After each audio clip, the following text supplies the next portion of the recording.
warahmatullahi wabarakatuh. Hai, izinkan diri, nama saya Audia Sindiawati dari kelas 11 MIA 4. Halo, perkenalkan nama saya Nadela Pulutun Aini dari kelas 11 MIA 4. Hai, nama saya Jihan Febrian Pitaloka dari kelas 11 MIA 4. Wirausaha kerajinan dari bahan limbah berbentuk bangun datar. Secara umum, ada dua macam jenis limbah, yaitu limbah organik dan limbah anorganik. Limbah organik adalah limbah yang bisa dengan mudah diuraikan atau membusuk, sedangkan limbah anorganik adalah jenis limbah yang berwujud padat. Nah, jadi apa sih yang dimaksud dengan limbah berbentuk bangun datar? Limbah berbentuk bangun datar adalah limbah yang berbentuk bangun yang berdimensi 2, yaitu bahan limbah yang memiliki sisi panjang dan lebar sehingga tidak mempunyai ruang. Limbah berbentuk bangun datar dapat berupa bidang seperti bidang beraturan, contohnya seperti lingkaran, segitiga, segi empat, dan bidang tidak beraturan lainnya. Perencanaan usaha kerajinan dari bahan limbah berbentuk bangun datar. Ada beberapa aspek penting dalam perencanaan usaha kerajinan dari bahan limbah berbentuk bangun datar. Di antaranya adalah ide dan peluang usaha kerajinan dari bahan limbah berbentuk bangun datar. Ada beberapa persiapan yang dapat kita lakukan dalam menganalisis peluang usaha sebagai berikut. Meneliti berapa luas usaha yang akan dipilih, bentuk usaha apa yang akan dipilih, jenis usaha apa yang akan ditekuni, informasi usaha yang akan diterima, dan juga ada atau tidaknya peta usaha yang menguntungkan.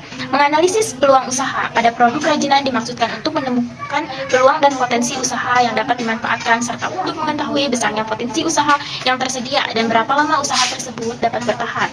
Ancaman dan peluang selalu menyertai suatu usaha sehingga penting untuk melihat dan memantau perubahan lingkungan dan kemampuan adaptasi dari suatu usaha agar dapat tumbuh dan bertahan dalam persaingan.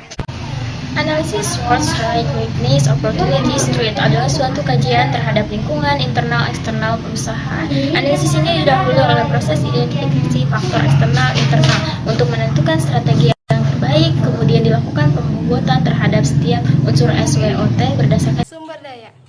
Sumber daya yang dimiliki oleh perusahaan dapat dikategorikan atas 6 macam sumber daya, yaitu manusia, uang, teknologi, dan pasar. Perencanaan administrasi. Apa sih maksud dan tujuannya?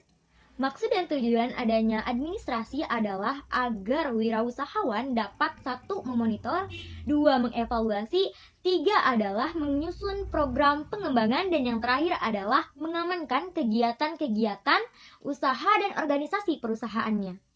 Perencanaan administrasi usaha kerajinan pada dasarnya terdiri dari perizinan usaha, surat menyurat, pencatatan transaksi barang atau jasa, pencatatan transaksi keuangan, dan pajak pribadi serta pajak perusahaan. pemasaran sebagai proses di mana perusahaan menciptakan nilai bagi pelanggan dan membangun hubungan yang kuat dengan pelanggan dengan tujuan menangkap nilai dari pelanggan sebagai imbalannya. Perencanaan pemasaran usaha kerajinan dari bahan bangun datar. Beberapa hal penting yang berkaitan dengan aspek pemasaran sebagai berikut: memahami seni menjual, menetapkan harga jual, menganalisis kepuasan pelanggan, promosi. Jadi apa sih manfaat dari kerajinan limbah berbentuk bangun datar? Manfaatnya dapat dibedakan menjadi 2, yaitu sebagai benda pakai dan juga sebagai benda hias. Kerajinan berbentuk bangun datar terdapat tindakan pemeriksaan dan pengendalian usaha adalah untuk membandingkan standar kualitas dengan hasil proses dan berusaha menemukan sebab-sebab penyimpangan kualitas yang terjadi. Hasil analisa ini menjadi pedoman untuk melakukan tindakan perbaikan ke arah kualitas yang semestinya harus dicapai. Dapat juga merupakan peningkatan kualitas yang mungkin dilaksanakan. Pengemasan produk.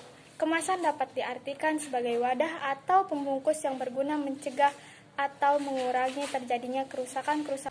Manfaat pengemasan. Produk-produk yang dikemas biasanya lebih bersih, menarik, dan tahan terhadap kerusakan yang disebabkan oleh cuaca. Kemasan merupakan satu-satunya cara perusahaan membedakan produknya.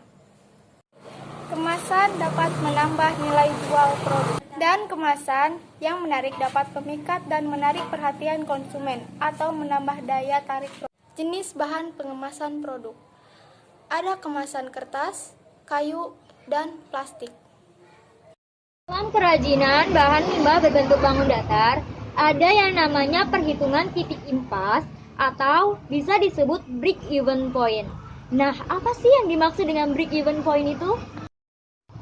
Break-even point adalah keadaan di mana perusahaan dalam operasinya tidak memperoleh laba dan juga tidak menderita kerugian, atau dengan kata lain, total biaya sama dengan total penjualan, sehingga tidak ada laba dan tidak ada kerugian.